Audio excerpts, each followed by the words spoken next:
ComiCulture Radio is proud to be sponsored by Anchor FM. Anchor is the easiest way to make a podcast. It gives you everything you need right in one place and for free, which you can use right from your phone or your computer. Its creation tools allow you to record and edit your podcast so it sounds great, and they'll even distribute it for you so you can be heard everywhere, including Spotify, Apple Podcasts, Google Podcasts, and more. What's more, you can easily make money from your podcast with no minimum listenership. Now, all you have to do is download the Anchor app or go to Anchor FM to get started. Are you ready, kids? Aye, aye, Captain!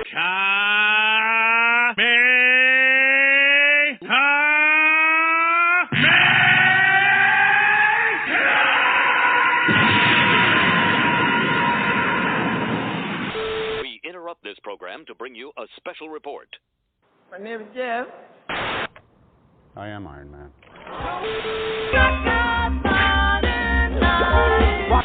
Oh, hi, Mark. Wow. Mr. Feeney? Mr. Feeney! I'll swallow your soul! I'll swallow your soul! I'll swallow your soul! Swallow this. Hello there. Loud is not allowed. Now you listen to me, mister. I work for a living. And I mean real work, not writing down gobbledygook. Say, would you like a chocolate-covered pretzel? Come on, flip the pickle, Morty. You're not going to regret it. The payoff is huge. That's what she said. Welcome to my world, bitch. And now, ComiCulture Radio, with your host, Kevin Caldwell.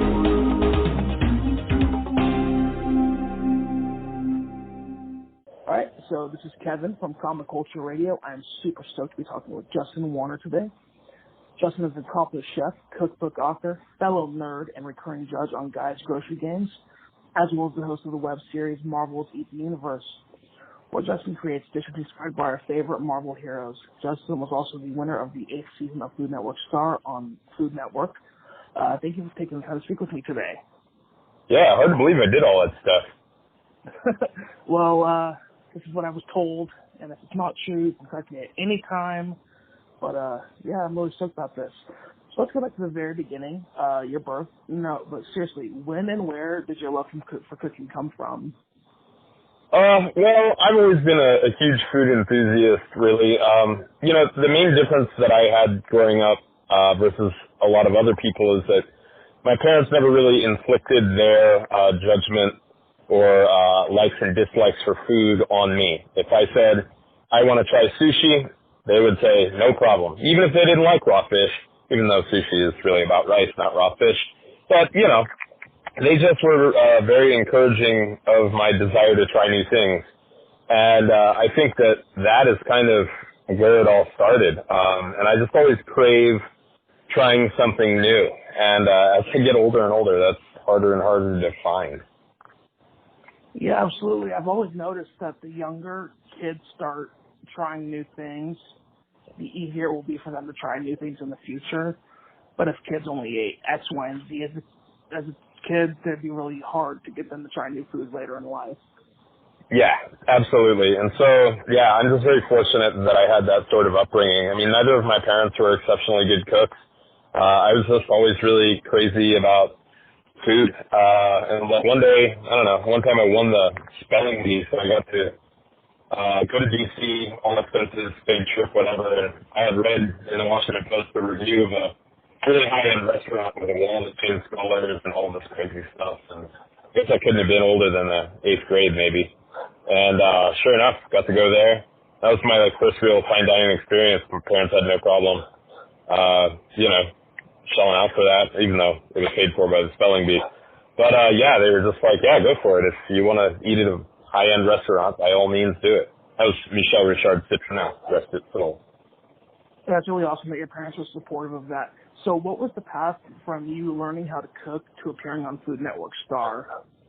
Well, honestly, I was never really a cook. I was always a consumer of foods and a seller of foods. So I started out working in restaurants when I was about 15, and I was both a dishwasher and a busser, and I intentionally was kind of bad at being a dishwasher so that I could spend more time bussing tables. And so I just seem to enjoy that more. You know, you're actually socializing with people versus socializing with the sprayer and the scraps of food. So I started out in what we call the front of house career path. You know, if working in restaurants as a career was an RPG, you know, I went for the mage skill. Didn't need to swing knives or swords or any of that. The mage skill is really just using spells or your charm to get money out of customers and suggesting then that they get more expensive things so you can get better tips. So then I graduated to being a waiter, and that was a pretty intoxicating path. I started waiting tables when I was 18, just when I was legal enough to serve, and then from there just kept chasing more and more expensive restaurants. Moved to Colorado, worked in a sushi place where I got a lot of Japanese background, and then moved on to some pretty high-end French cuisine in New York. So while I was there, I was dating a girl who was an actress. It was a casting call for a show called 24-Hour Restaurant Battle, and we went on there just kind of jokingly just to see what the casting process was like. And they're like, who's going to cook? Neither of you know how to cook. You're both waiters. And I was like, it can't be that hard. And they're like, you're so cocky, kid. And then I got on the show, and then I won the show, and then the same people ended up casting Food Network star. And in between that time, I got a big head that I knew how to cook, so I just practiced and read and watched video after video. And then just tried to kind of come up with new and exciting ways to prepare and eat food. And then I opened a restaurant, and then Food Network star called, and then I ended up getting on that show, and then I won that, and then pretty much the rest is history. So realistically, I've only been cooking for about 5 years, 6 maybe. That's so awesome. So speaking of Food Network star, your mentor that season was Alton Brown, and with your kind of creative side, he seems like the perfect pairing for you. What was it like to work with such a legend in the food industry from the very beginning? Well, you know, the best compliment Alton Brown ever gave to me was, look, you got this. I'm going to get out of your way. And I don't necessarily know that I did have it, but when somebody as legendary as Alton Brown says, hey, you got this, that's like a huge B12 shot to your self-esteem. And Food Network at the time was like a very closed set, so we didn't have any sort of entertainment. We didn't have any phones. We didn't have even pens and paper to pass notes if there weren't cameras around. So it was really ultimately like kind of a mental test where, you know, I think I got the mentorship that I needed in that he said, I believe in you.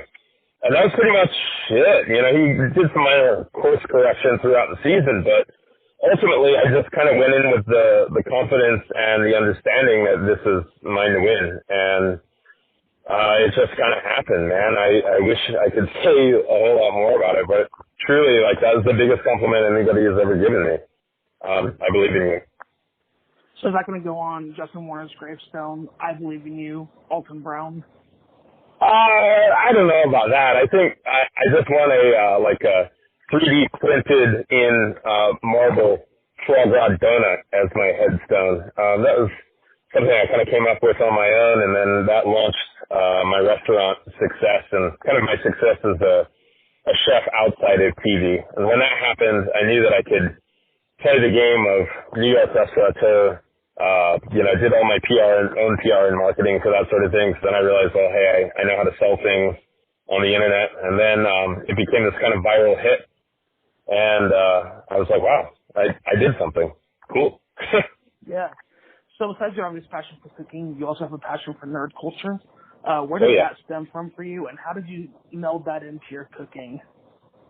Well, you know, I grew up in I think a really good generation where like Thundercats and Ninja Turtles and Transformers and all of these kind of, you know, the non-Looney Tunes, the sci-fi based cartoons or fantasy based cartoons were kind of a staple of my diet growing up. And, you know, I think if you grow up, you're watching Transformers, Rock Lords, Thundercats at like the age 3 and up era. Man, like you're definitely already have this nerd culture ingrained in you. And so that was pretty much it. I just kind of kept chasing those things. I got introduced to Star Wars pretty late in life, but I was always a Marvel Comics junkie. My parents were like, well, as long as he's reading, it doesn't matter what he's reading. And, you know, when I was like, I would say 6 or 8, that's probably when I started reading comic books. But they're generally written at, I would say, a preteen level. And my parents were just like thrilled that I would, you know, come up and ask them like, Mom, what is Wendigo? And like they're like, oh, we have to look that up ourselves. I think you're pronouncing it right. And then it turns out it's like some sort of crazy, Canadian Bigfoot type person. Correct me if I'm wrong. So food has become such an integral part of pop culture in so many ways, with multiple channels being dedicated to just that. Besides the obvious, we literally need the stuff to survive, why do you think we as a society are so enamored with the concept of food and watching it be prepared? Well, one, it's aspirational. I think everybody wishes they had a skill that they don't have. I mean, think about how much of YouTube is not just selling brands and trailers, but demonstrational. You know, if you don't know how to do something, where do you look on YouTube? Thing two is food is relatively harmless. You know, it'd be like hard to make an R-rated cooking show, short of language and illegal substance use. But that being said, pretty much anybody can get behind food preparation without being offended. It might offend your taste or your sensibility, but it's not going to offend you at like a core level. So that's thing one. And then thing two is, man, you said it, everybody eats, we need to eat. But I think everybody always wants to eat better. I think that people just kind of love the idea of trying something, and there's something that's really great about the visual preparation of food that like makes you salivate, makes you eager to try it. I think it's the reason there aren't like recipe podcasts, because you can only describe food so well. People need to see the visual aspect of it. And so I think that's one reason why food media has thrived. If you look at one of the most, I would say, recent developments in the style of food videography, it is what we call hands and pans videos. I'm sure you've seen a tasty video before. We call that style, that top-down presentation, hands and pans. And so it's been pretty unique in that it really kind of minimizes the amount of personality involved in making the food. It really just is trying to showcase how simple it is. Of course, it's not that simple, but it's in this hyper-digestible format to consume it. And so, I think that's, I hope that answers your question, because that was kind of a long answer. No, absolutely. That's what we're going for here, is we want actual discussions, not just, yes, you're right. So thank you for being so detailed. And going back to your mage thing, if you can stick 5 or 6 more references like that in this, I think will be great. I'll try and give you the opportunity, but we'll see if it comes up naturally. So besides all the reality shows, there are so many scripted shows as well that are dedicated to food, like Bob's Burgers, movies like Ratatouille, Cloudy with a Chance of Meatballs. Do we get more enjoyment out of watching these if we don't know how to cook, or if we know how to cook? Oh, I definitely think it's if you don't know how to cook. It's almost difficult for me to watch food-based movies, Ratatouille aside. But sometimes, you'll see something that is kind of billing itself as food content. And given that I've immersed my life in this, it's very difficult for me to like it. I think the greatest food movie of all time, and as a Japanophile, and I'm sure plenty of your fans and listeners are Japanophiles, the movie Tampopo is far and away, I think, the greatest food movie ever made. It's kind of a deep cut. You definitely have to read subtitles. But I think that no movie since then has truly touched upon the various facets of food. I mean, this thing is just like, you're just gonna like leave with like a different perception of the world and perception of food. It's like the blue pill, or maybe it was the red pill. I don't know. But once you watch that movie, man, it's like you start to see the sides of the coin that you didn't realize existed.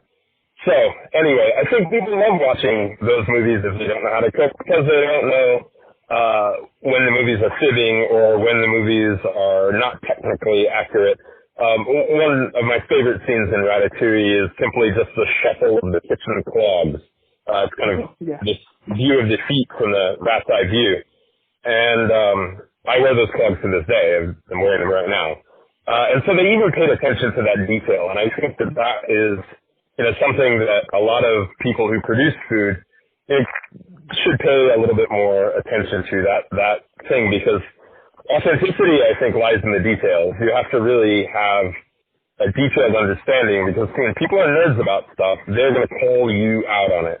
And I'm a nerd about food, so like I said, it's difficult for me to watch a food movie and not get a little bent out of shape. Yeah, absolutely. I totally Agree. So it seems like characters in these shows, specifically anime, can engorge themselves on enormous amounts of foods with like no repercussions. Goku can like eat an entire restaurant. Naruto can throw back 10 bowls of ramen, no problem. Obviously, these are just shows for entertainment and not totally realistic. But it does say a lot for the kids who want to emulate these characters. Do you think the constantly gorging themselves on the food is setting a bad example? No, I really don't think it's a bad example. I mean, if you can't distinguish between reality and non-reality, then, you know, I think the problem probably is a lot deeper than the media you're consuming. You should emulate characters in the, character attributes, the things that make them have character. I think that food is not a new thing. You know, I mean, you have Valhalla, right? We'll all dine in Valhalla, right? That's ancient. Feasting is ancient. And feasting after acts of heroism is an ancient thing. You know, with great calorie expenditure comes great consumability. You know, you've got to eat after you've done something heroic or big or energetic.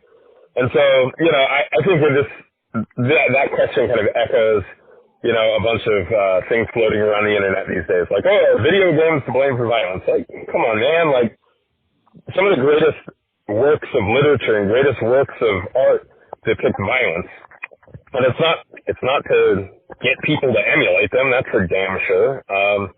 You know, I think that's just a problem that we have as a society where, you know, if you really can't separate reality from fantasy, that's a problem. I don't think it's the problem of the creators of the thing. I don't think that emulating, you know, Toriko's ability to slay a mastodon that has self-barbecuing flesh and then eating the whole thing, that we should go out there and do that. I don't think that that's what everyone's saying. I think that, you know, everybody is guilty of unhealthy emulation at times. It's just there are people who go overboard.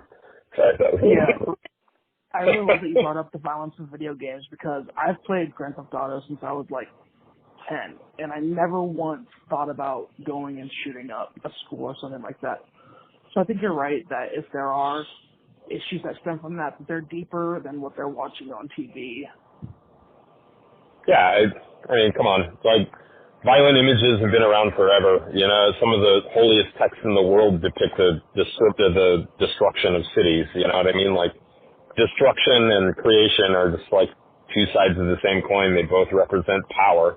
And I think when people are feeling like they have no control, no power, they're not recognized, and they try and tip the seesaw the opposite way. You know, it's just, you know, we've always had that kid, you know, on the playground who is a jerk, and you're on the seesaw and you're at the top, and then they just hop off and you come crashing down. You know, that's the kid that probably should not emulate things that they see in violent video games. I think everything ultimately is just a power and control struggle. All right, so let's go ahead and talk about Guys Grocery Games. You're a recurring judge and sometimes competitor, and it's also known for its really outlandish games. How much in advance do you know about what's going to be happening? Do you know what 3 games are going to be played, or is it random for you as well as a judge? As a judge, I'm informed of the games, and I'm informed of all of the various whammies that happen. That being said, like, us judges, like, we get that sheet at like 7 in the morning while we're getting like hair and makeup done, and then we get our coffee, and then we start like checking our emails and functioning, and then at about like 10:30, 11, that's when the show starts. And like, we've forgotten by that point, you know. Sure, we're briefed on it, but if when you see the shock in our face at the games, it's real. It's because we forgot, or we weren't paying attention, or we didn't have our coffee yet, or something like that. As a competitor, though, you are in the dark. I can't stress this enough. People think like these shows are manufactured. Manufacturing human emotion doesn't exist. You know, there's the reason they're called unscripted. Otherwise, they'd hire actors, and it would not be a game show. It would be a movie or a television show. And so it's really difficult to get the real shock and awe without actually shocking and awing people. And so, yeah, man, as a competitor, it just, the anxiety I get, it just drives me batty. Like, I do not like the unknown. I'm a very, like, You know, I would probably be a villain if I was in the Marvel Universe because I very much like to have control, know what the future holds.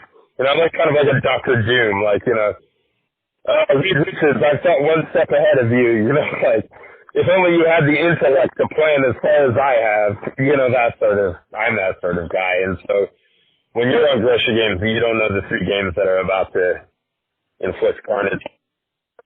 Yeah, I'm in Ashland, Oregon, and I don't know if you're familiar with it, but Melissa McMillan, she's won grocery games a few times. Actually has a restaurant here called Sandwich. And, oh, yeah, I know her well. I think I judged one of her sandwiches, as a matter of fact. Yeah, so I'm trying to get her on the phone to talk about her experience, but I haven't had too much luck yet. I just have to go down there and, like, say I will eat here every day for a week if you give me a 5-minute interview. No luck yet. Well, tell her I'm on the interview, too. That might work. Yeah. So, the judges switch seats a lot, thinking that we won't notice? No, you know, I get that question every now and then, and that's very, you know, people are paying that much attention to the show. I'm envious of. I just don't have that attention span. But the idea is that there are actually 2 podiums. So if you look, there's a backdrop of like citrus and fruit that sits on the produce side, and then there's a backdrop that has the exit of the store. And so our seats reverse according to how we are shooting. So the person who's in the middle is always in the middle. But according to camera left and camera right, it looks like the people on the outside of the podium are switching positions. But there's always a person who is closest to Guy, and there is always a person who is farthest from Guy, and always a person in the middle. And if you look at it that way, based on the marks and the way they built the set, the positions actually do not change ever. I definitely didn't notice that it's a different podium. I'm going to have to go back and pay attention next time. So, how much on the show do we not see? You obviously have to cut 3 30-minute rounds in like 40-ish minutes. Are there any potentially crucial moments that we're missing out on, or are we getting the really important parts of the meal preparation? Think about it this way. It's actually even smaller than that because every action has to be narrated by the contestant, right? So as they're cutting their tomatoes, their head pops up and says, now I'm starting my tomatoes, right? So the actual action of cooking is cut down even further from that. You don't really miss anything crucial. You know, if somebody like cuts themselves and can be fixed without it causing a problem, you know, that's not going to make the cut. We don't want to show people crashing and burning. We want to lift people up. And so if somebody makes a doofy mistake that they're able to correct, it doesn't really enhance their story, right? It would detract from their story and make them look doofy. This might be the biggest highlight of their life, and they still might not win. So we want everybody to feel good. What I generally say to contestants, if I can get a hold of them, sometimes I can't, is that, look, if you play a scratch-off lottery ticket, your odds of winning are generally like 1 in 6. Here, your odds are 1 in 4. There are only 4 contestants. However, unlike the lottery ticket, the scratch-off rather, you have a direct ability to influence the odds. The better you cook, the better chance you have of winning. So ultimately what I'm saying here to them is that at the end of the day, don't beat yourself up if you didn't win. You simply had a 1 in 4 chance. Like the odds were still against you that you weren't going to win. Yeah, absolutely. So the set of, we're just going to call it Triple G from now on because I'm sick of saying Guys Grocery Games. It's a working replica of an actual grocery store. Is every single item in there usable, or some of it kind of like store fill? Only a few things. The baked goods are fill, and they're probably from, I don't know, 2005. And then but they are real food. It's just they don't decay, so they stay there. And then the produce that you see directly behind the judges is not real, but everything else is totally usable. Nothing is fill. Awesome. So in that case, what happens to the perishables in the store, like the proteins, dairies, produce? I'm sure it's not all used. Is it donated to a local food bank, or what's up with that? Yeah, absolutely. That goes straight to a food bank. If the food bank takes it, gets composted. It's easily the greenest it's easily the greenest set I've ever seen. And I mean, it's not just green, like it's actually helping people. And so I think that that's one of the most remarkable things about that show is, you know, seeing the people from the shelters come up every day and we load up their trucks with whatever, you know, could be king crab legs, damn it. Okay. So, do you have any embarrassing stories about one of the other judges or guys that you'd be willing to share with us? Ooh, let me think. Well, once Carl Ruiz might have injured a contestant. That's all I can get into here. But, you know, generally, if you need a source of embarrassment from one of my fellow judges, consider Carl. Yeah, definitely. Carl is definitely, I always think he's one of the funniest whenever he competes or judges. It's always going to be a fun time.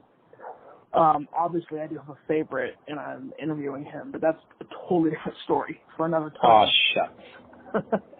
So, a memorable episode for me is when you teamed up with a youth who looked up to you as an idol. In your case, it was Palmer, and he ended up winning. Do you still keep in contact with him? Yeah, I just got an email from Palmer today about shows that we're trying to pitch together. He is a brilliant mind, and if you saw recently, he reappeared on the show. He didn't win, but if you watch that show and you really kind of pay attention to the way he articulates, the way he thinks, the way he presents, the way he names his dish, he is a miniature restaurateur. I mean, he already thinks better than I would say most of the restaurateurs that I encounter.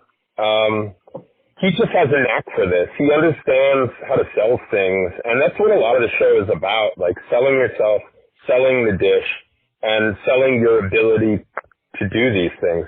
You know, I'm sure you've seen it where somebody will come up and say, this is my blank, blank, blank with this, that, and that. Huzzah! You know, and they are proud of their dish. And then you have other chefs that will say, well, today I made for you with this and with that. And, you know, enthusiasm, like that's what a waiter does. The waiter gets you pumped to eat the food. The waiter makes you think that you've made the right decision. And that's why you have waiters. You're not ordering from some chef who's crafted this dish 350 times today and is over it, you know? Yeah. So as I mentioned at the beginning of the series, you host a web series for Marvel called Eat the Universe, where you come up with dishes inspired by Marvel's pantheon of characters. What was the genesis for that show? Actually, it's kind of unique. There was a guy who was working at Marvel whose wife worked at Food Network. One Food Network star, I think she said to him, hey, honey, I think he's a nerd. And he was like, yeah. So they reached out to me and said, do you want to come on a podcast at Marvel? I said, yeah, sure, of course. Like, dream come true. I used to write letters to Marvel as a kid, asking them to make real-life web shooters. Don't know where that letter went, but probably buried somewhere at home.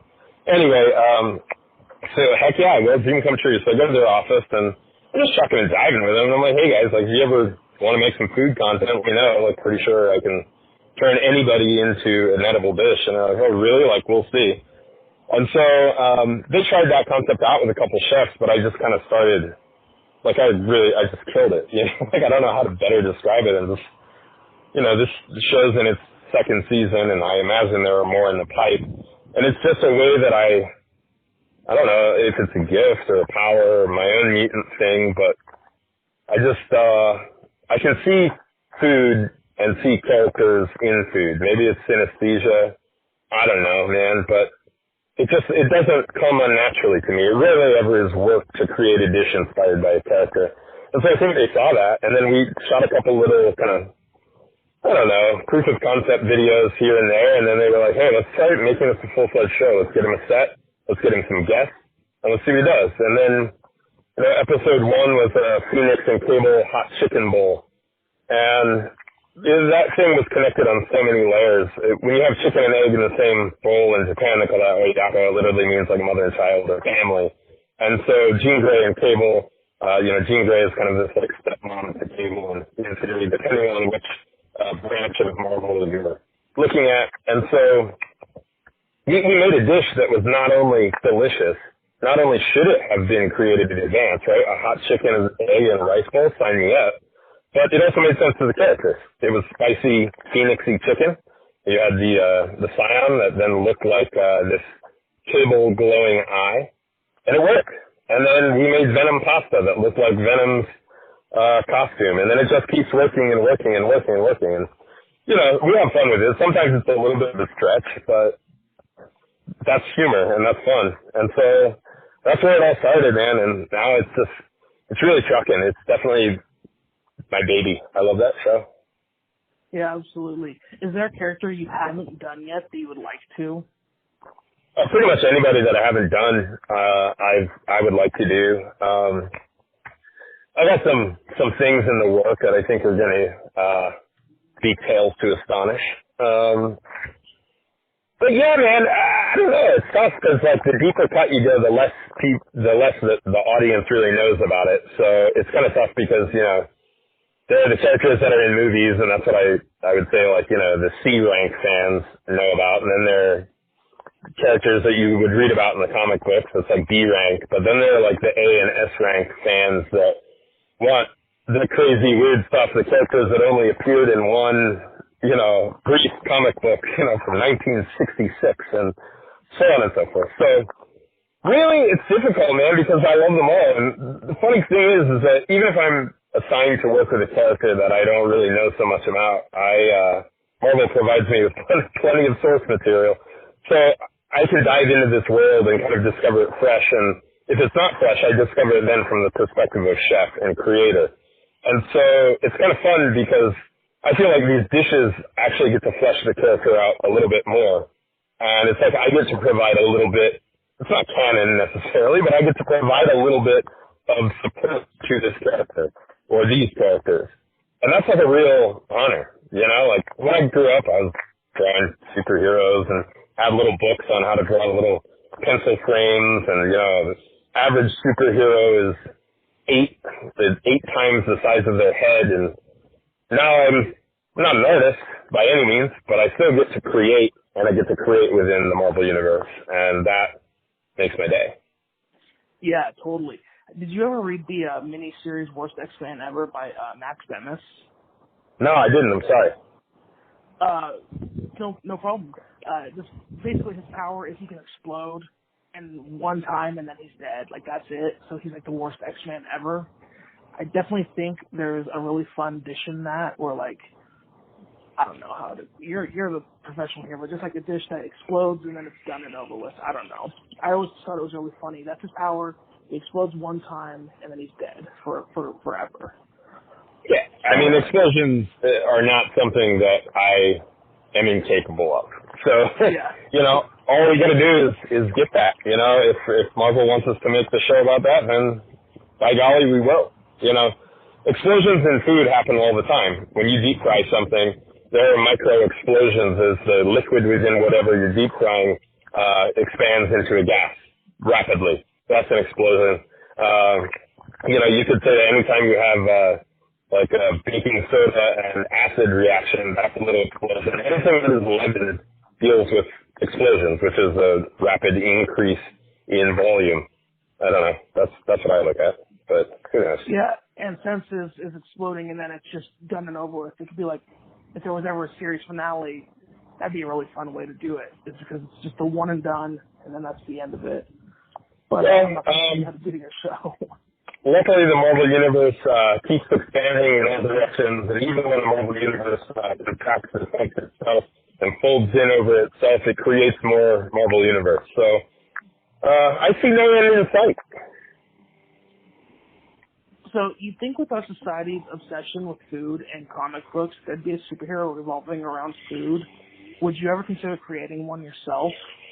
I actually did, and you can look it up with Todd Knock, an artist. We did a little show called Make Me a Hero, and that's on Marvel's YouTube. That was the very first test subject. And we created a hero called the Raging Chef. And so it's kind of like a combo of like Magneto and Hulk in that the chef only manifests his powers when he's cranky.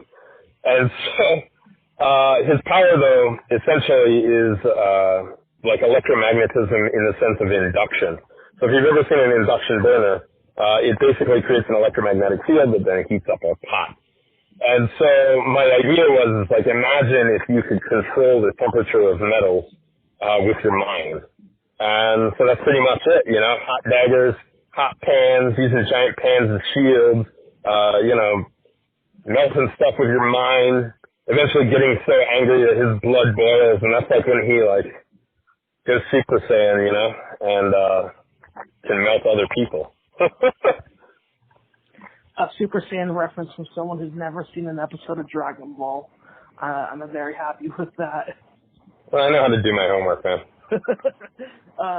So, do you have any advice for people who want to learn how to cook as a self-taught chef yourself? Did you have any reading materials, or did you just learn as you went? I kind of learned as I went. I always tell people that rather than going to culinary school and saying, I need to get schooled on this, volunteer your time at a restaurant and say, hey, look, I love your restaurant. I'm a huge fan. Can I pick herbs for you? Any place that's serving herbs that needs to be picked is probably a place where you could learn something. And no chefs like wasting their time picking herbs, yet it must be done. So it's not a waste. But having a person that's dedicated to doing that makes their lives tremendously easier. Then, as happens in all restaurants, somebody's going to call in sick, and they're going to look to the person who has demonstrated the most timeliness and ability to work without pay. And they will say, hey, you've been here looking at this, that, and the other, and picking herbs for us. Any chance you'd want to fill in for, Johnny the Lush in the Gold Manger or salad prep station? We'll show you how it's done. Boom. Then you start learning, and you stay with the company, or you use that experience to go to another restaurant, and you go and you go and you go. And that's what I would do. Of course, there are plenty of things available on the internet. Of course, you could watch Food Network. But in all reality, man, I would just say, kind of keep it a joy. The second you start cooking for a paycheck and you start hating what you create, you should probably stop, and you should take a break, and you should understand that maybe doing this professionally is not for you. I used to lose my mind when I would have to work the line because something that would be novel to me that I designed, a dish, for example, let's just say the foie gras donut, I love that thing, and I thought it was one of the greatest things I'd ever created. But when I had to make 1,000 in one day, I was like, dude, I hate this donut. Yeah. And so I'm very fortunate in that when I work for Marvel or when I work for Food Network, I generally create something once, and they capture that, and then it exists forever. And so I find a lot of joy in that. I find a lot of joy in even the difficulty of doing that.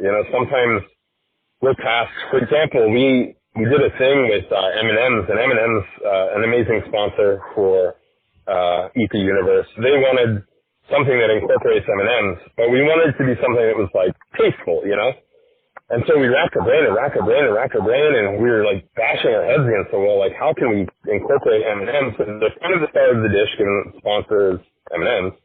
But also, the dish is super viable. Holy moly. It should have been obvious. I was just beating myself up too much, trying to think of some creative thing. And it just came to us. And then that dish, I've had people emulate it and send me pictures. That's how you know you're doing something right, when people take it into their own hands.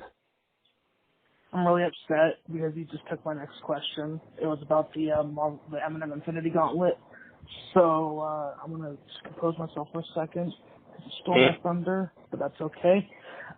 What would you consider to be your signature dish, and could you beat Bobby Flay if you were both making it? Not really, man. I'll be honest with you, I don't really have a signature dish because I love everything that I create. And like I said, I don't want to create something so many times that I don't like it anymore. I don't want to play free bird. Yeah. But I'd be willing to throw down against Bobby any day of the week, and even he could pick the signature dish. It's fine. To lose to Bobby Flay is to win at life, right? You're not. Pretty much everyone loses to Bobby, so it's no big deal. And I'm not saying I'm as anywhere near. I've seen Bobby cook. I've done that show. I've eaten his food. Some of the most genius and brilliant dishes I've ever had have come from Bobby's kitchen. But I think just simply a throwdown of a staple dish like chicken and waffles or shrimp and grits or, something to give you all the ands and ands. But I think really just any of those things and being able to put my creative interpretation against Bobby's creative interpretation, So you did hear it here first, folks.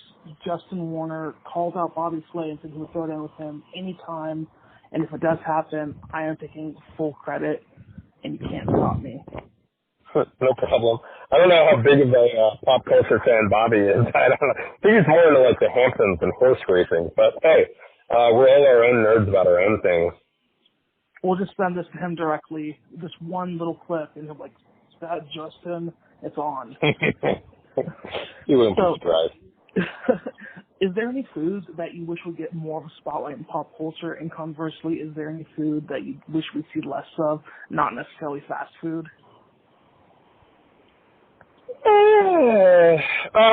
I think like squid and octopus generally gets like a bad rap. I think squid is probably the number one food that we should all eat more of. Seems to be pretty darn abundant, and you know, it's pretty cheap. It's high in protein, low in fat. I don't know. I think squid, is pretty underserved.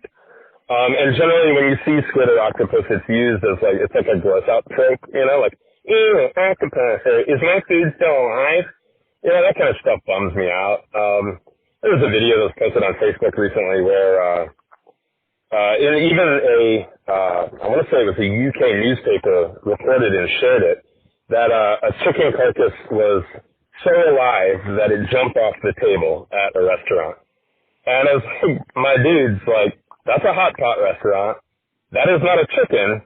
That is a frog. And frogs are pretty easy to contain within inside a restaurant. You just need an aquarium or a trash can or anything. Hell, a wheelbarrow will do it as long as it's got a lid. And so it is pretty common to keep the frog live and then kill it there on the scene and spin it. And that to me is the ultimate impressionist. So like a chicken walking off, you know, that's just playing on people's like out fears. You know, people are mortified of raw chicken. Like, I've eaten raw chicken. I don't recommend you do it all the time. I don't recommend you do it in America necessarily. But like, there's really not much about food that is actually gross. What's gross to me is when you can't appreciate that things sustain us, or that an animal gave its life to sustain us. That's gross to me. Yeah. All right, so I don't want to take up too much of your time. I do appreciate all the time you've given us so far. So I want to start moving away from food a little bit. What are some of your other nerdy interests? Are you more of a console gamer, a PC gamer? What do you prefer? I play both, I would say equally. When I'm on the road, you know, I don't bring my PC with me, but I carry my Switch with me.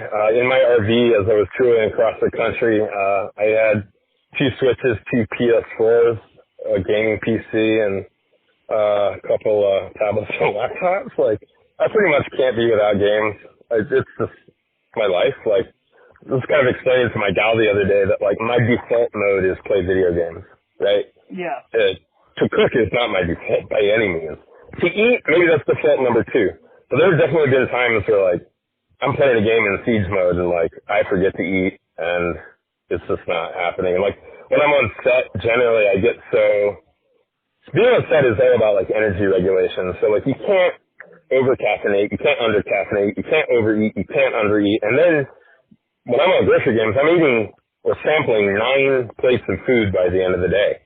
And so when I get done with all of that and I'm done trying to, like, blast through a camera, through cable, through your TV into your living room, when I'm done expending that energy, I pretty much just want to, like, unwind, you know, and I do that via video games. Yeah, we'll have to throw around on some Smash sometimes. Who do you main, bro?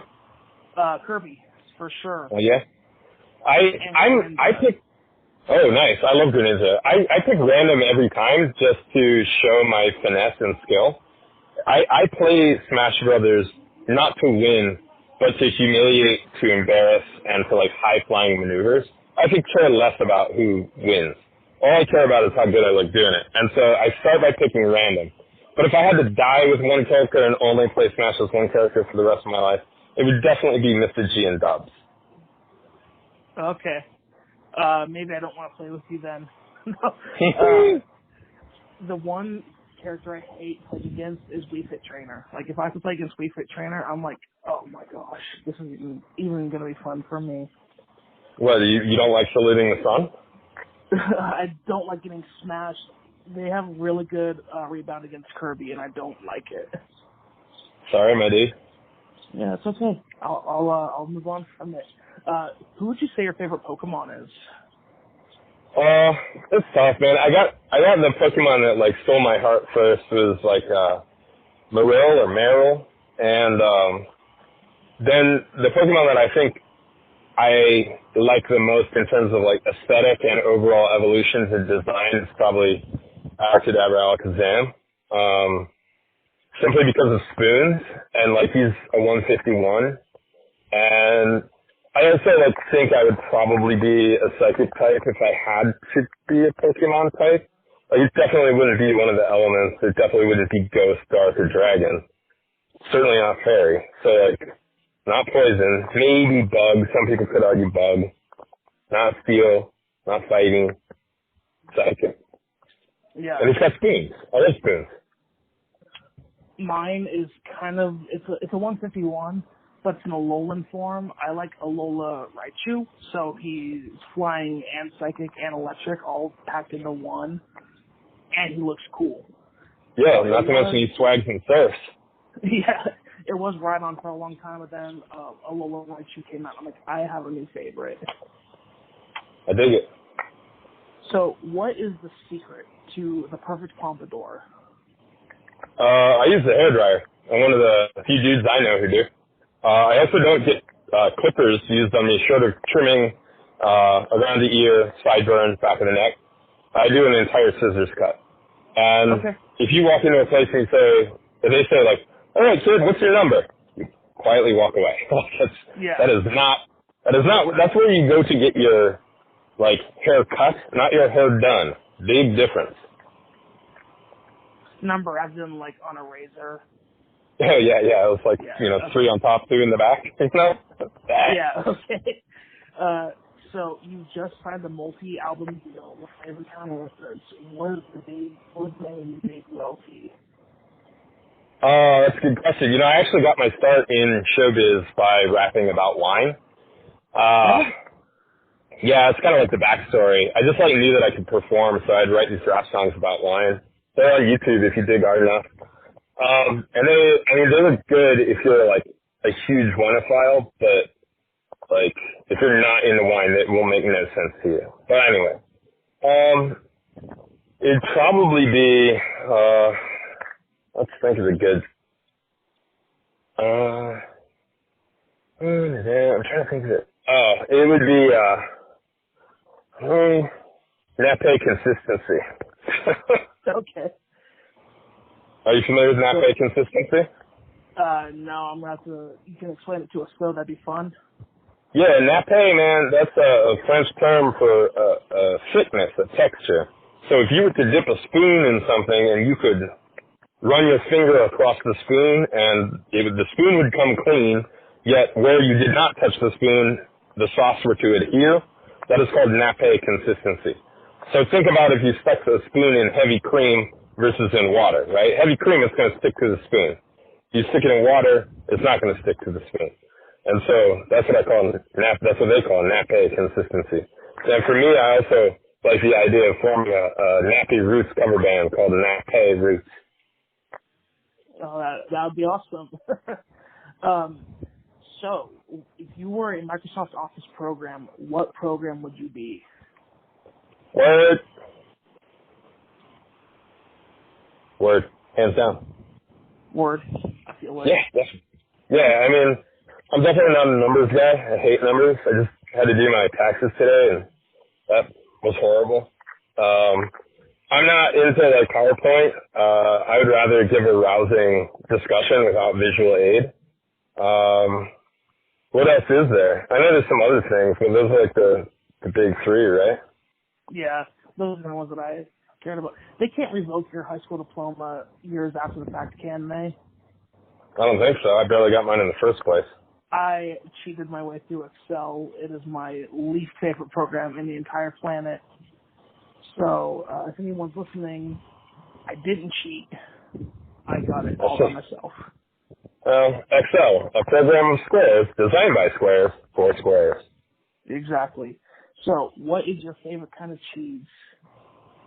Cheese. Oh man, I've gone off the deep end. When I was working at the Modern in MoMA in New York, we had a cheese art that often had 30 plus selections, and it ain't cheddar. Let's just say that. I would have to say maybe.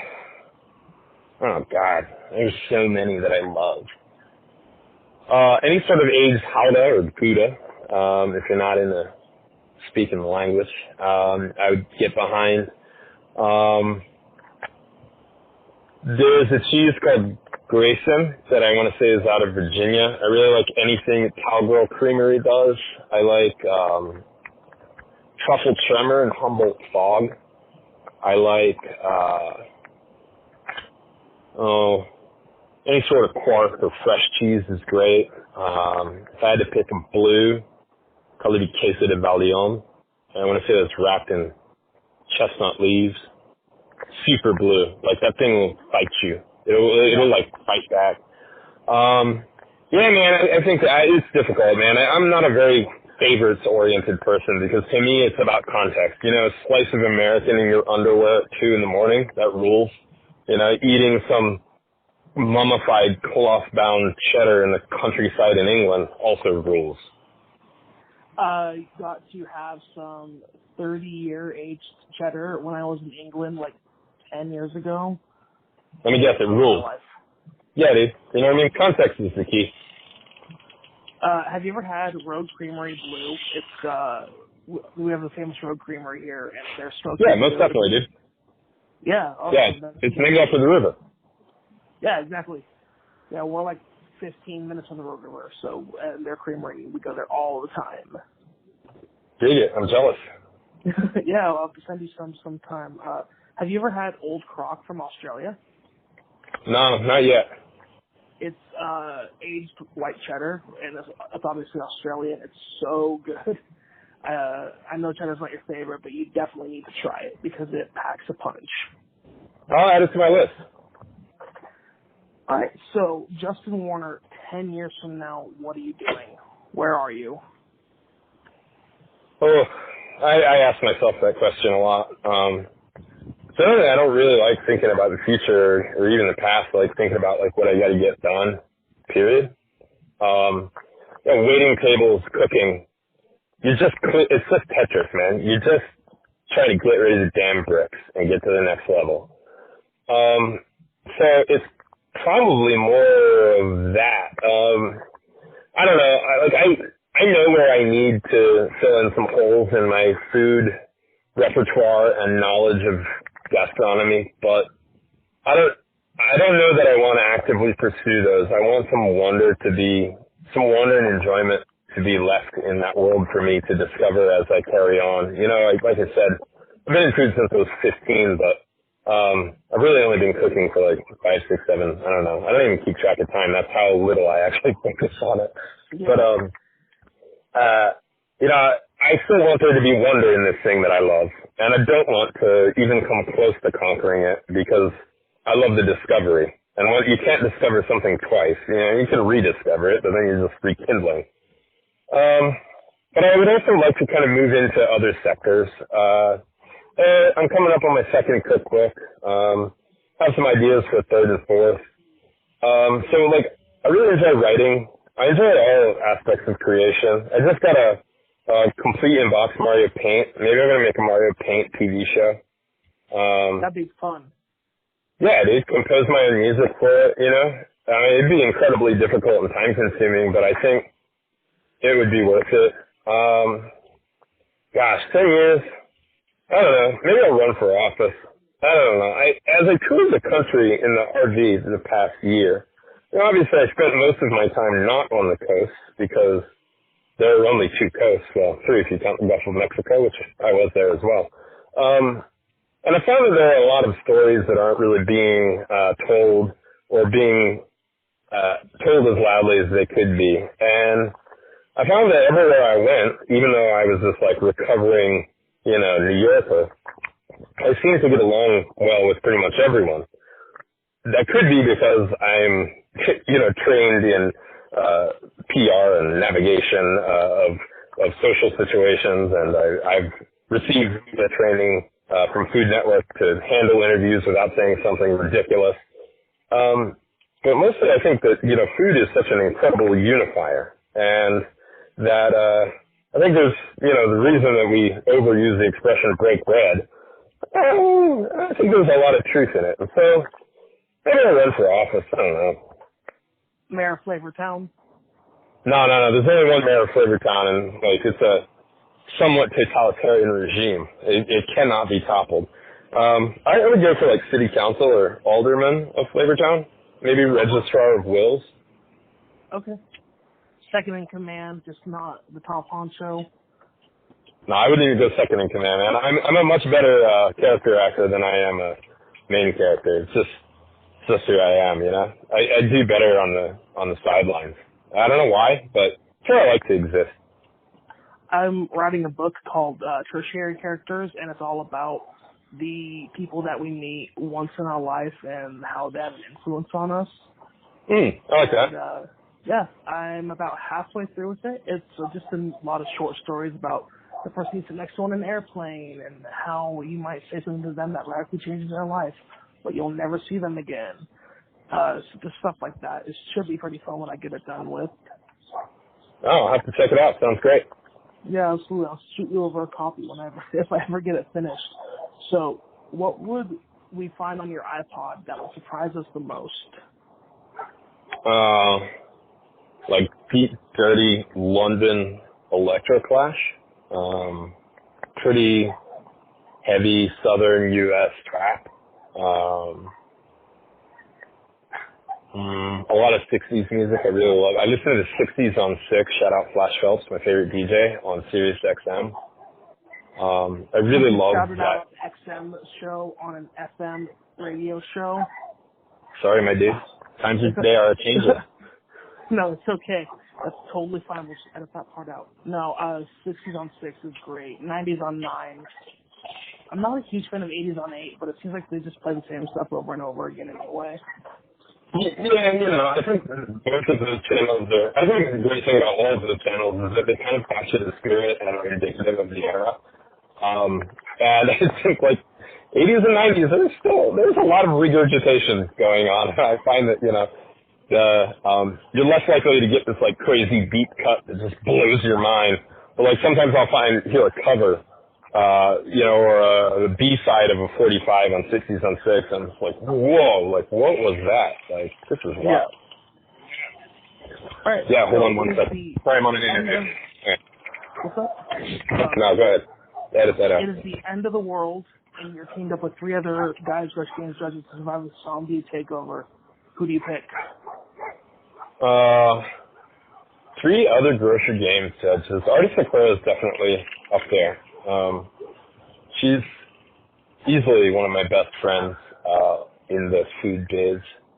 Oh man, I just feel like the universe isn't complete without Carl. And Carl is, I have yet to decide if Carl is the force of creation or destruction, but I don't care. My universe needs it. Yeah, absolutely. So Artie, Carl, and who's number 3? Oh, no, I get a third? All right, great. I gotta say, oh man, everybody's my friend. I feel like I'm gonna offend somebody. Maybe Jet too, man. Jet's a world record holder. Every universe needs its strongman. I feel like Jet does things.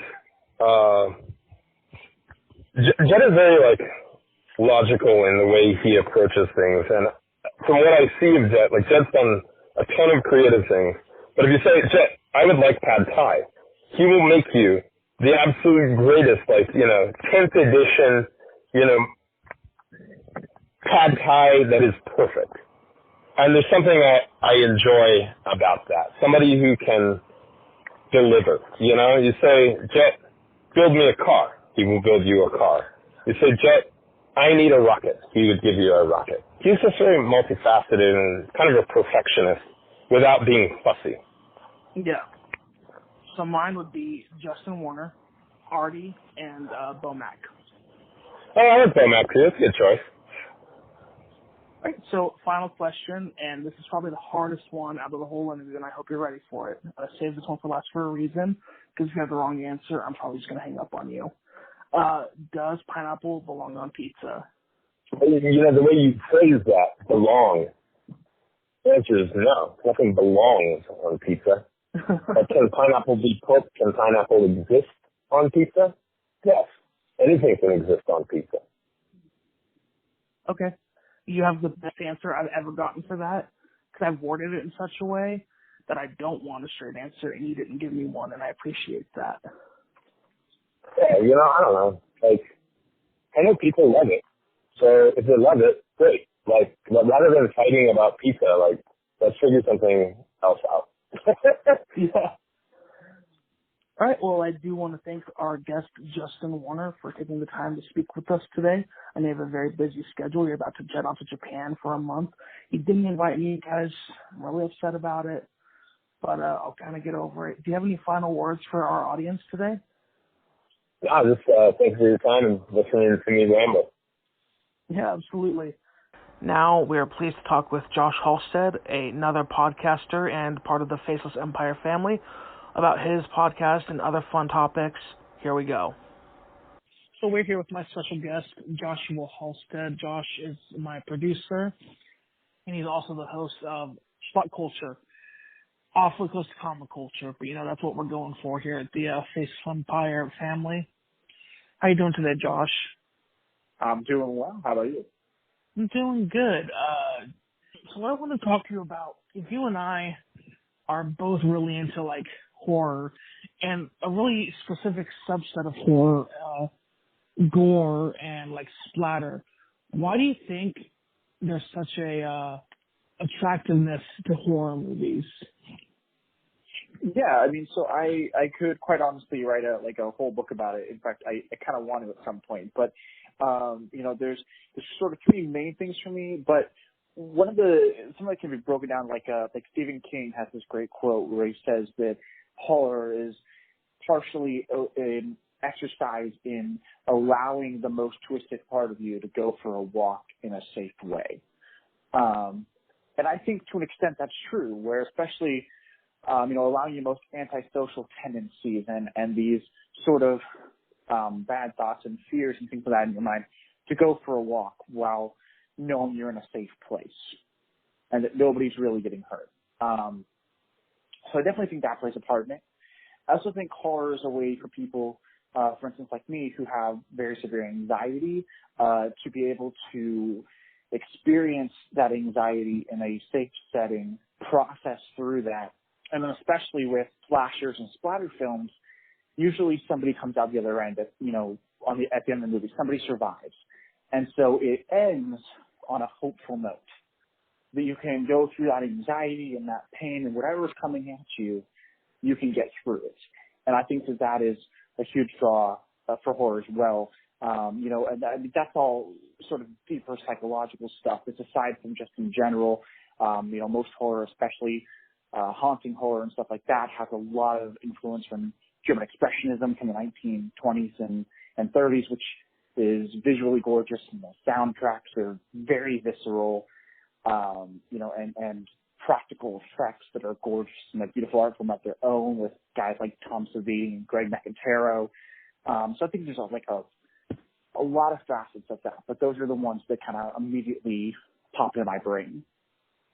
Yeah, I completely agree. Horror is it's a way to escape. There's something satisfying about watching someone else decimate someone with a machete. Just knowing that I could never muster the courage to do it myself, but kind of just seeing it play out. That might sound sadistic, but I promise you I'll have no interest in hitting and slashing anyone with a machete. Just seeing it done on screen is just really cool. That primal curiosity. Yeah. So that's what it would feel like, but definitely no urge to carry it out. So what would you say your top 5 horror movies are? Any genre, any era, just overall. Which ones can you go back to every time? Gosh, that's such a hard question. The Exorcist definitely has to be in there. director's cut specifically, just absolutely astonishing every time. And possession films aren't necessarily my favorites in general, but The Exorcist is just so masterfully done, and also is really psychological and digs deep into religion in a way that's respectful but also challenging and interesting. So Exorcist would be in there. The original Evil Dead, I love Sam Raimi. I think he's a genius, and the original Evil Dead is just mind-blowing, and I think holds up in a way that it really shouldn't, given how cheesy some of the effects and the acting are, and yet it still holds up. And I have friends that have watched that and been like, that just terrifies me. That, you know, and to me, like, if you can have a film with cheesy acting and cheesy effects that still terrifies people 35 years later, you know, that definitely says something about that film. So Exorcist, Evil Dead, I would say Carpenter's original Halloween would have to be in there, my favorite slasher of all time. Carpenter, just such a genius in that film, just drew so heavily from Psycho, which is just unbelievable. I would say in the realm of Hitchcock, it's horror adjacent, I guess, so I'm going to throw it in there. Hitchcock's Rear Window is unbelievable and masterful, my favorite Hitchcock film. And then I think for the last one, I would throw in House on Haunted Hill, the original Vincent Price. The first film I ever saw that terrified me. Growing up, I wasn't allowed to watch any horror past about 1970, but my dad used to show us these old ones, and so I remember being like 6 or 7, and he, on a family movie night, showed us House on Haunted Hill, and it was the most realistic horror I'd ever seen, and it just legitimately terrified me. It's the first time I remember, like, knowing that being scared can be fun, and tapping into that. Yeah, all the older horror movies are definitely a treat because they're not necessarily terrifying, but at the same time, there's a level to them that, like, you just can't do today. Like, if I saw a remake of The Toxic Avenger today, I'd probably hate it. Only because you can't really replicate something that was made so long ago so perfectly, you know? Yeah, which they're actually doing a Toxic Avenger remake. Kaufman's doing a high budget one. Like he's producing a high budget Toxic Avenger remake for, I want to say Legendary. Hopefully it's not the PG-13 one that they were talking about before.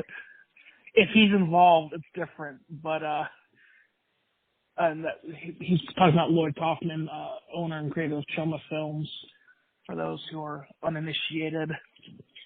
But there's something about these movies that they elicit such emotion. Like, I don't get scared that often.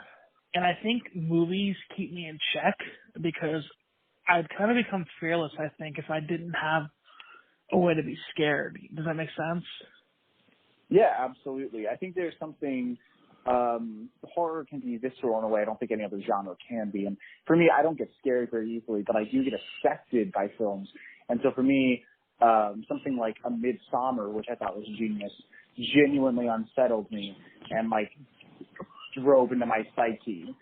And that's not something that happens very often. And so I found Midsommar, like, really rewarding to watch, or Darren Aronofsky's Mother from a couple years ago. And so modern horror dives in sort of that way. And I think at the same time, there's maybe nothing more unsettling than 8-year-old Michael Myers' face in the opening scene of 1978 Halloween. It keeps you in check, and it's also so visceral in a really interesting way. I don't think any other genre has the capability of being. Yeah, you mentioned Michael Myers' face, but the one that sticks out for me the most, and it's actually a PG-13, is The Ring. The Ring was really my first introduction into quote-unquote horror. And I remember the scene where that girl is in the closet and her face is all disfigured, and I was like, oh my gosh, like, that's real. Like, that is messed up. It's so good. I mean, nothing against PG-13 horror movies. They're not necessarily as good, but that one was like, that sticks in my brain. And I was like, gosh, that's when I realized that these could, like, scar you if you're not mentally prepared to watch them. And I think that's a really interesting thing. Oh, yeah, absolutely. I mean, there to go a little bit more recent in my life, because most of the time when I talk about films that genuinely scared me, it's when I was a little kid, because I'm just not going to use the scare. But right after I turned 18, because I wasn't allowed to watch any, more recent horror till then, my parents went out of town, and I was like, oh, I'm allowed to watch whatever now. I'll start watching horror. And I watched the first slashers I watched, aside from the Scream trilogy, which only sort of counts. I, in one night, just abandoned in this giant house, I watched Texas Chainsaw Massacre, Friday the 13th, and Nightmare on Elm Street, having never seen a slasher before, or like any horror movies after like 1970. And I didn't sleep for like 3 days. Yeah, dude, it's so funny. We also have a fascination, not just you and I, but everyone, with comedic horror, like slapstick, gory, over the top. Like, why do you think we get an even more deeper appreciation out of? Is it because it's making fun of itself that we're just like, okay, this isn't as serious as we think it is? Yeah, I mean, I definitely, and I think it depends on the film, because Get Out is horror comedy, but it uses the comedy for social satire. But then there's stuff like Scream, or even to somewhat lesser extent, Scary Movie, that is about realizing that we might love this thing, but that doesn't mean it's always the most intelligent or the most artistic, right? It's removing pretension from it a little bit and allowing us to laugh at ourselves and our own loves and the things that we love. And I think that's super appealing. That's why, even in the superhero genre, you get stuff like Deadpool and Shazam that we love because they're poking fun at the things we love and reminding us that it is kind of silly. I think the perfect example of great comedic horror movies are like anything Trauma, which is like my personal favorite. I know it's probably one of yours as well, but like we always end up talking about this, but the first Trauma movie I ever saw was Terror Firma, which is funny because it's a horror movie about the making of a horror movie. And it's just really interesting that these films can introduce our love to them, even though they're making fun of themselves, Yeah, I adore Trauma, and the ones for me, like I enjoyed Terror Firma a lot. I personally, Toxic Avenger and Class of Nukem High are two of my favorite movies of all time, and both of those are films that kind of very intentionally point attention to the fact that they're low budget and that they are schlocky and that they're kind of, they break the fourth wall a little bit and they're teasing themselves as they're being made. And so as you're watching it, you're constantly reminded that this was made by a bunch of guys who just love horror and love comedy and wanted to make this thing. And it gives you that feeling like you're part of the in-crowd hanging out with your friends, which is why I think Evil Dead is lasting so long. It's not Trauma, but Evil Dead and Evil Dead 2 were a bunch of dudes that were friends that went into the woods and shot a film together. And you watch the behind the scenes, and they're just like, we thought this effect would be kind of cool, so we figured out a way to do it. And so that style for these low-budget, schlocky horror films makes you feel like you're a part of that group, a part of that in-crowd. And I think we all want to feel like we fit in. And then there's the horror movies that generally try to be scary, but they're so terrible that you have to love them anyway. Perfect example is Blood Diner. You and I and Michael watched it the other day, and we actually did a commentary for it.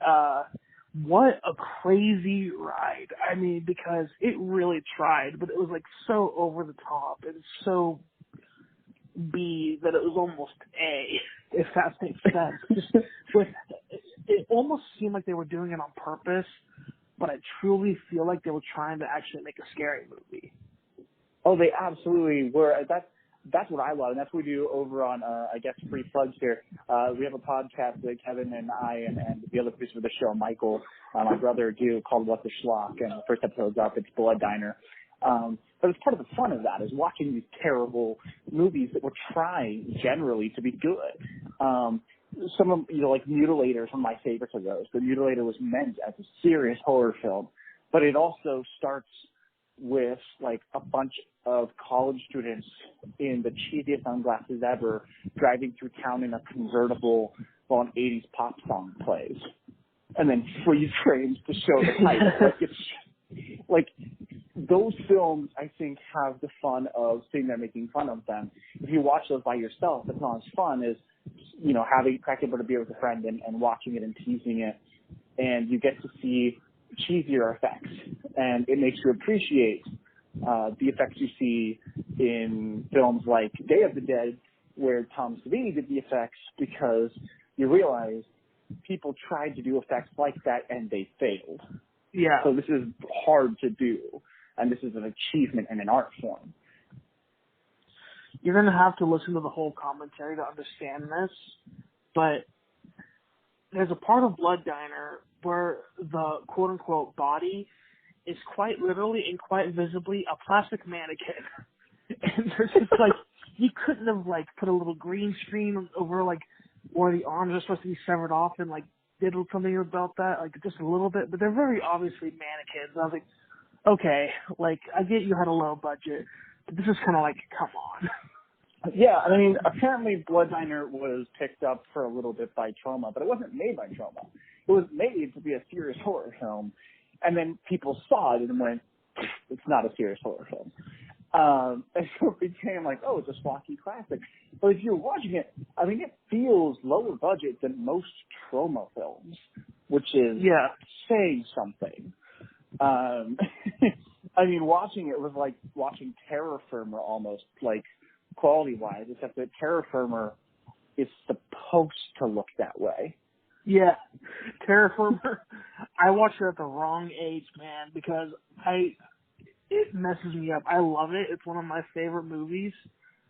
But there's a scene where you know what I'm talking about, with an escalator, and I'm like, if you're not prepared and you don't know what's happening, it's gonna mess you up. Because I have a deep-rooted psychological fear of escalators now. Like, I have to step on them carefully. I have to step off them carefully.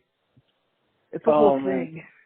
So, speaking of movies that tried to be good but were so terrible, but ended up being good because of how terrible they were, it's not necessarily a horror movie, but what about The Room? I mean, we got to talk about that. Yeah, I mean, The Room, I think, feeds into the same idea. There's a humor in seeing people, this sounds horrible at first, but there's a humor in seeing people fail at something when they genuinely try it. And I think at least some extent of that is that we are all scared to try to do things, especially artistic things, because what if we fail? And so I think it removes the sting a little bit out of our own failures in our lives and our creative lives when we are able to collectively kind of laugh about the fact that somebody made this terrible film, and it doesn't mean that person was a bad person, doesn't mean that art is worthless, it means they made a bad film. Tommy Wiseau is treasured as a human being and as a filmmaker, but he also made The Room. Like, we love him because of who he is and because he made The Room, even though it's terrible. And so I think it takes that sting out of our own failures and allows us to communally kind of agree that failure doesn't make you a failure. It makes the thing you made a failure. Yeah, he's a national treasure. He's so interesting. No one knows roughly how old he is. No one knows exactly where he's from or how he made his money. And yet he financed this movie that ended up having like, I think a $6 million budget and made $1,800 at the box office because he paid for it himself to be there. And it's just that's insane. That's dedication. Yeah, well, I think ironically, some bad art can breed some great art, right? So The Room bred then James Franco's The Disaster Artist, and all Ed Wood's terrible films bred the Ed Wood movie with Johnny Depp that Tim Burton made. And so even bad art can breed great art. And you even look, especially within the horror genre, to just wheel it back around, because segues are weird. Those terrible, cheesy, schlocky horror movies that we laugh at were also the films that guys like Adam Green and Eli Roth and Quentin Tarantino and Robert Rodriguez were watching growing up that made them fall in love with genre, and it led to us getting some great art down the line. because without those terrible schlocky movies, we don't get Hostel and Green Inferno. We don't get Hatchet and Frozen, the horror movie, not the musical. We don't get From Dusk Till Dawn. We probably don't even get any of Tarantino's work. And so I think that there is an actual importance to those films, is that even if they're schlocky and goofy and silly, they can inspire legitimately great art. I totally agree with you. It's just so interesting how these things, it doesn't take a lot of effort to make something great. And on the same end, you could use so much effort and make something so terrible.